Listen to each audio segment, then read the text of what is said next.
Le DAF Fresh Morning, c'est 104.5 tonnes de bonne humeur. Tous les matins sur Urban FM.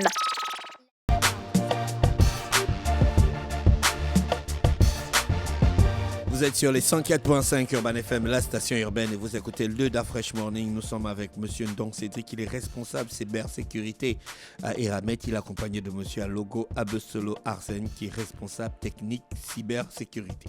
Ils vont nous parler de l'organisation du premier forum de la cybersécurité au Gabon, et ils sont avec nous dans le studio. M. Ndong, bonjour. Bonjour DAF Fresh. Merci d'avoir accepté notre invitation. Merci à vous de nous recevoir. Monsieur Alogo, bonjour. Et bonjour DAF Fresh. Merci d'être avec nous ce matin. Bon, vous êtes des spécialistes de la cybersécurité. C'est quoi exactement la cybersécurité? Alors, merci encore de nous recevoir. La cybersécurité, en gros, on va dire, ce sont toutes les pratiques qui visent à venir protéger le système d'information.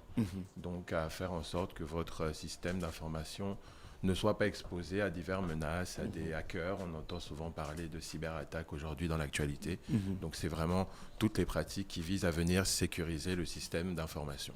Qui a vraiment besoin de cybersécurité? Tout le monde ou bien des entreprises? Alors, aujourd'hui, ça concerne tout le monde.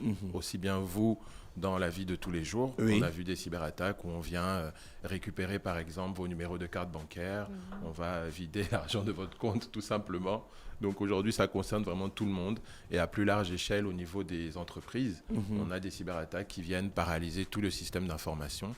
Plus personne ne peut utiliser de mail, plus personne ne peut avoir accès à ces données. Donc aujourd'hui, ça devient très critique dans le monde et dans notre contexte en particulier à l'ère de la digitalisation, n'est-ce pas, et de toutes les révolutions numériques que l'on connaît. Ça devient vraiment un sujet préoccupant auquel il faut s'intéresser. Donc un hacker peut vider le compte bancaire de DAF Fresh sans avoir sa carte. C'est un exemple. Pourquoi le compte de DAF Fresh, le vôtre aussi? Non. Ah, On Oui. peut vider son compte? Alors aujourd'hui, c'est une possibilité. C'est une possibilité. Maintenant, l'objectif, c'est effectivement de voir qu'il y a des règles que les entreprises, que les particuliers, des gestes simples que l'on peut tous mettre en place qui permettent de se prémunir de ce type de méfaits. Quelles peuvent être ces règles et ces gestes? Alors, je ne sais pas, peut-être... Oui, Arnaud, monsieur Alogo. On va dire que c'est ce qu'on appelle globalement dans notre jargon l'hygiène informatique. C'est juste des petites bonnes pratiques que l'on adopte un peu, comme quand on rentre à la maison, on lave les mains. Donc sur les aspects cybersécurité, c'est la même chose. On veut dire par là avoir un mot de passe un peu plus long. Éviter les mots de passe que l'on connaît tous, soit c'est notre date de naissance, notre date d'anniversaire, ou quelque chose de familier directement avec nous. Donc les caractères aussi, c'est important. Donc si vous avez un mot de passe juste avec des lettres et des chiffres, donc généralement les hackers, ils ont une phase qu'ils appellent la reconnaissance, qui va justement consister à vous étudier. Et dans cette phase, ils vont constituer un dictionnaire. Ce dictionnaire va justement permettre de pouvoir deviner votre mot de passe. Donc, alors il y a des petites pratiques comme ça. Ne pas laisser, par exemple, sa carte bancaire à la vue de tout le monde. C'est la raison pour laquelle dans les banques, vous remarquez aujourd'hui, beaucoup de gars font également de la sensibilisation en disant que quand vous tapez votre mot de passe, ou même au niveau de leur robot, soyez prudent, regardez un peu s'il est en bon état, parce que même sur le robot physique, on peut mettre des équipements justement pour pouvoir collecter vos données. Donc il y a plusieurs règles comme ça donc, que vous pouvez justement vous servir pour pouvoir vous protéger des cybermenaces. D'accord. Vous organisez donc le premier forum de la cybersécurité au Gabon. Je pense que c'est dans le même sens pour alerter les pouvoirs publics, les entreprises, les particuliers de la question de la cybersécurité. Matériellement, ça va se faire comment ce forum? Alors, l'idée, c'est effectivement, comme tu viens de le souligner, on a regroupé plusieurs acteurs du privé, des cadres dirigeants, on a des responsables de la cybersécurité de grandes entreprises de la place, on a également de hauts responsables de l'administration, donc ANINF, ARCEP, etc. Donc l'idée, c'était d'avoir vraiment tous ces acteurs-là et de pouvoir effectivement aborder ce sujet, que ce soit une plateforme d'échange, également de sensibilisation, pour qu'on essaye de comprendre où est-ce qu'on en est aujourd'hui, faire un panorama de la cybersécurité. Donc il y aura 2 tables rondes. La première, ce sera réellement pour faire cet état des lieux-là, la cybersécurité au Gabon, comme vous l'avez dit, de quoi il s'agit, est-ce qu'on a un état un peu de la cybermenace qui subit des attaques actuellement au Gabon, etc. Et dans un second temps, on aura une seconde table ronde où on viendra aborder réellement quelles sont les stratégies que l'on peut mettre en place aujourd'hui pour se prémunir des cyberattaques et qu'est-ce qu'on peut faire sur le plan national aussi, parce qu'aujourd'hui, les stratégies ne peuvent pas être, n'est-ce pas, une entreprise fait ce qu'elle veut, etc.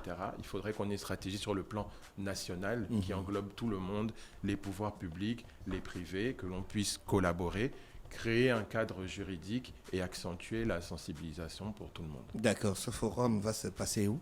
Alors ce sera ce vendredi 26 avril de 9h à 14h du côté de la SING. Il faut s'inscrire? Alors oui, donc je vous invite à vous rendre sur nos pages LinkedIn. Donc il y a la page de ST Digital sur laquelle vous avez toutes les informations. Vous pouvez également vous rendre sur ma page personnelle, Cédric Ndon. Donc je relais également ce message-là. Vous avez toutes les informations et il y a un lien effectivement pour s'inscrire en ligne. Il y a des expositions, il y a des conférences? Alors ce sera, comme je le disais, il y aura normalement un premier atelier pour montrer effectivement un peu le déroulement d'une attaque, voilà, montrer aux gens de quoi on parle concrètement. Et après, ce sera 2 tables rondes avec nos différents acteurs. Et voilà, une session. Donc, on va présenter, aborder les différents thèmes. Et derrière, on aura des questions-réponses avec notre Vous public. attendez combien de participants? 50 personnes. 50 personnes, donc C'est le ça. nombre de places est limité. Effectivement. Oui, parce que Malheureusement, ça se passe du côté de la SING. c'est ça.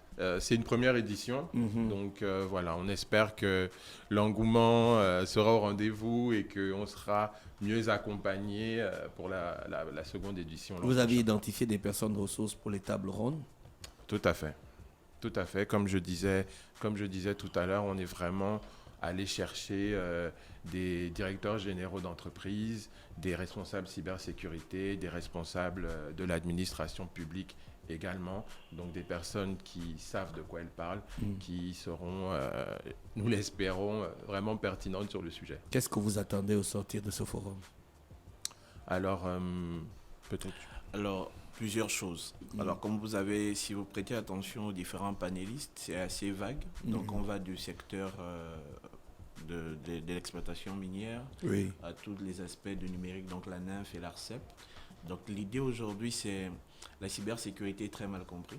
Donc, déjà, l'un des objectifs visés de ce forum, c'est qu'au sortir de cela, on comprenne réellement ce qu'est la cybersécurité. Aussi, souvent, l'information n'est pas toujours donnée au bon moment. Donc, alors, c'est l'occasion non seulement pour les médias qui seront présents justement lors de cet événement, de bien comprendre que ce sujet préoccupe non seulement nos gouvernants, mais aussi chaque entreprise, parce qu'aujourd'hui, la donnée est très importante. Quand la donnée fuite, parfois ce sont des États qui sont complètement déstabilisés. Et donc, parler déjà, c'est une première chose. Comme Cédric venait de le dire, c'est un premier événement. Ça veut dire que chaque événement aura son objectif. Là, on va aller plus dans un but de sensibilisation du point de vue national, donc pour que les personnes comprennent les enjeux et les thématiques qui sont portés par le domaine de la cybersécurité. Et à partir de là, les autres forums rentreront en jeu. Pour compléter, effectivement, au sortir de là, on espère avoir les billes pour sortir quand même une feuille de route. Une feuille de route pour aujourd'hui aider également les autorités, puisque c'est vraiment dans l'air du temps, à l'aube, comme on le disait, de cette révolution numérique. Donc on utilise le numérique comme un levier de la croissance partout, à juste titre. Maintenant, c'est que tout le monde comprenne que ce numérique-là comporte des risques, crée une nouvelle menace. Cette menace, il faut l'adresser. Donc aujourd'hui, c'est effectivement poser les premières briques peut-être de cette stratégie qui aujourd'hui, bon, on y réfléchit. Est-ce que vous avez invité les représentants du gouvernement, de l'État, pour comprendre l'importance de la situation, à participer à ce forum? Oui, tout à fait. Ils ont été invités. Comme on disait, on a ciblé effectivement les acteurs clés, donc des ministères comme la NINF, comme la promotion de l'économie numérique, comme l'ARCEP notamment, la DGDI, Donc voilà, on a vraiment essayé. Ah oui, parce que la DGDI lance le NIP, une grosse opération Exactement. digitale. Et si je profite, ce sera également l'occasion pour les participants de bien comprendre un peu les enjeux derrière, puisque la directrice de la sécurité et de l'information de la DGDI sera avec nous. Donc pour ceux qui ne comprennent peut-être pas les enjeux derrière cela, pourquoi c'est numérique, est-ce que c'est sécurisé, donc ce sera également l'occasion pour chacun des participants de poser ces questions à ces derniers. D'accord. Monsieur Ndong, monsieur Alogo, je vous remercie d'avoir accepté notre invitation, sauf si vous avez quelque chose à ajouter, des contacts pour des personnes qui peut-être ne savent pas utiliser LinkedIn et veulent vous contacter pour participer au forum. Ok, pour ceux qui ont des contacts, laissez-moi vous les communiquer. Donc, pour l'adresse mail, vous allez taper olivia @st.digital. D'accord. Olivia @st.digital. Le numéro qui vous permettra de la joindre est le suivant. Laissez-moi vérifier. Peut-être rappeler les différents comptes que vous avez. Oui, tout à fait. Donc, j'ai mon compte individuel, Cédric Ndong, tout simplement sur LinkedIn. J'ai également mon cabinet qui donc s'associe à ST Digital pour l'organisation de ce forum qui s'appelle CN Consulting, que vous retrouverez également sur LinkedIn et la page de ST Digital sur LinkedIn. Juste comme dernier mot, c'est l'occasion quand même de remercier aussi notre sponsor principal qui est la Comilogue, donc qui en tant que producteur numéro 1 aujourd'hui de manganèse, on est fiers, hein, le vert jaune bleu est en haut comme on dit, donc en tant que précurseur, ils nous ont tout de suite dit oui pour nous accompagner dans cette aventure. Donc c'est l'occasion pour moi de les remercier de leur accompagnement. Merci, monsieur Cédric Ndong, avec nous ce matin sur les 104.5, responsable cybersécurité à Eramet, et monsieur Abeselo Arsène, qui est responsable technique cybersécurité. On vous remercie d'avoir accepté notre invitation. Merci à vous. Bonne journée. Merci. Le DAF Fresh Morning, c'est 104.5 tonnes de bonne humeur. Tous les matins sur Urban FM.